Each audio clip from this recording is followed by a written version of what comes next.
Hey everybody, it's Jason Blaha here, and it's time for part 2 of the Q&A, so let's go ahead and knock this out. All right, first question.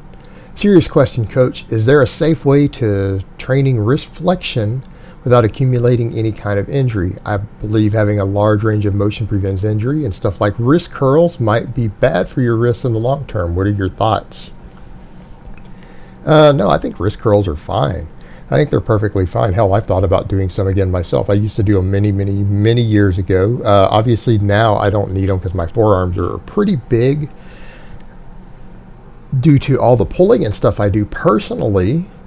But I have really long arms, and that includes really long forearms, and so they don't always look as big as they are proportionately. So yeah, I mean, I used to actually do some wrist curls and stuff. They can thicken your forearms up, but as far as training their wrist go, no, I think they're perfectly acceptable. Again, like with anything else, you've got to look at load, intensity, volume, wear and tear. Make sure that you can recover, and make sure that you're taking care of your wrists outside of that. Again, like your wrists, I think get more beat up with heavy pressing and other stuff if you don't wrap them, depending upon your bone structure and frame size and everything. I think that can be harder on your wrists than anything. But I mean, again, we're not doing high impact stuff here. It's not like you're doing a lot of punching or whatever. You're just doing wrist curls. I think that wrist curls can be done safely, and I've seen guys who have monstrous strength on their wrist curls. Again, you'd be surprised. Some guys get really good at the exercise, and they can do tremendous amounts of weight with good range of motion, and they don't seem to have wrist problems. Again, it's a normal human movement pattern, I suppose. I don't think it's a big deal if you want to do it. I think you can absolutely do it safely as long as you watch for any signs of overuse, like with anything else in your body. It is what it is. All right, next question. Hey Coach, 20-year-old gym goer, current max is 205 kilograms squat. For those, that's ballpark about 450. 245 kilogram deadlift, that's over 500. 146 kilogram bench press, that is somewhere around there, I think about 320 pounds roughly. Did already 3 cycles on your intermediate program after finishing your 5x5 novice program. How far do you think it should bring me, and how much progress should I except for 1 cycle now? Thanks. Honestly, brother, man, you're about to outgrow that intermediate program, I think. But here's what I think. You can get away with it for about a year. You've done 3 cycles of it. I think you could squeeze through 1 more cycle of it, but you're going to see a pretty small increase. Like I'm going to predict at most a 2 to 3% increase on your maxes with another cycle of it, because I think you're at that point. And I think after 1 more cycle of that, you are personally going to need to start looking towards advanced programming. You're probably already an advanced lifter, but because you've done all this in a certain time frame, I'm going to assume my 5x5 you maybe ran a year. You have 36 weeks of the intermediate. You're probably reasonably genetically gifted, or you've bulked pretty hard to hit those numbers. So either way, you're going to need to start going towards advanced programming soon. And if you've been bulking, it might be time to consider trimming down a bit, unless you have a reason you want to carry more body weight.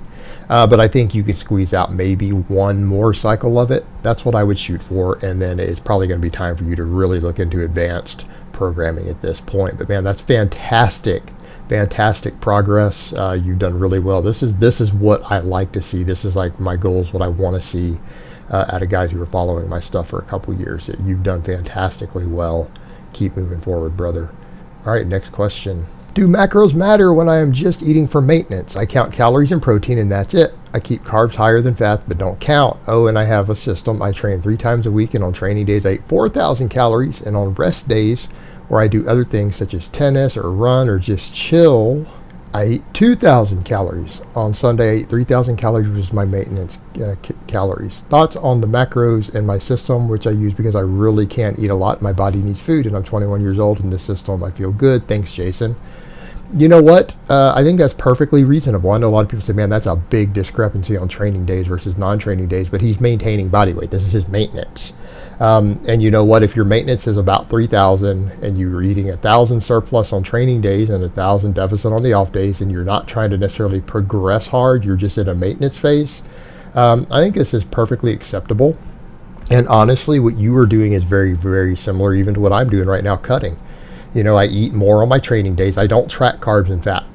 I eat more carbs on my training days. I eat most of the carbs for the week on my training days, and I eat much lower carbs on my off days, other than maybe some days the evening before. If I've eaten nothing but protein and fat, I'll eat a little bit of carbs before bed, a little bit of fruit or something.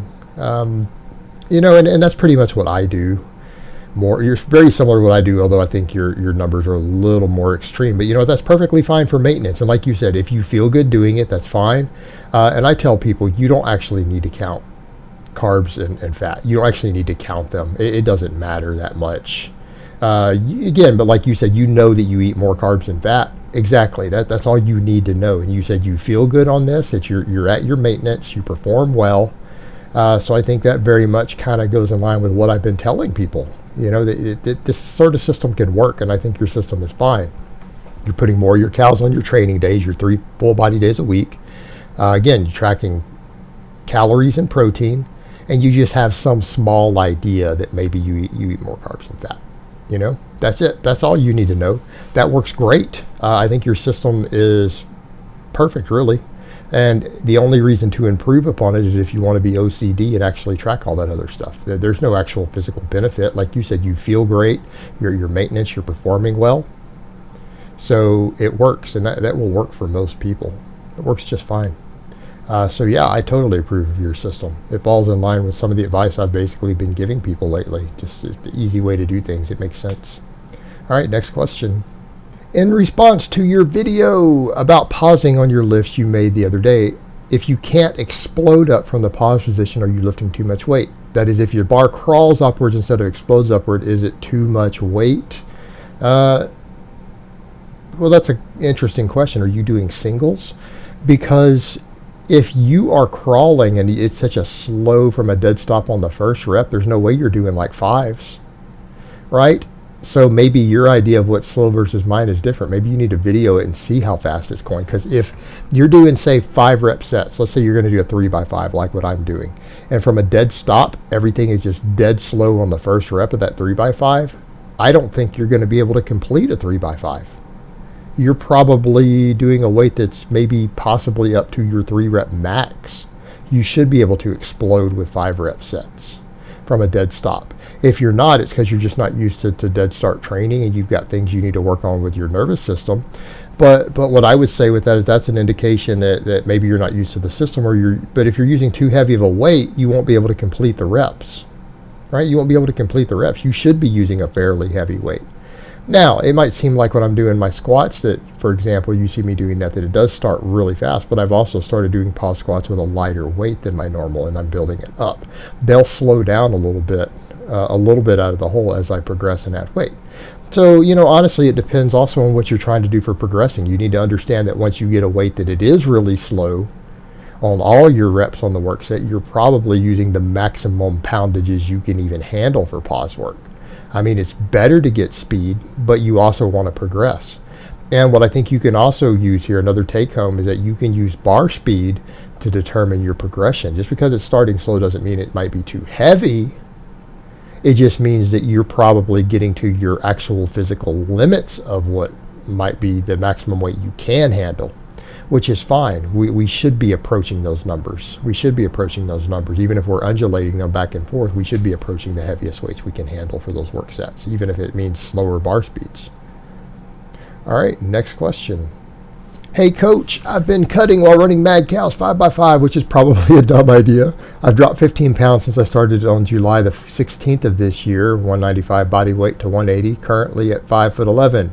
Increased bench and overhead press, while deadlift, squat, and rows have pretty much stayed the same. Whoa, look at his numbers.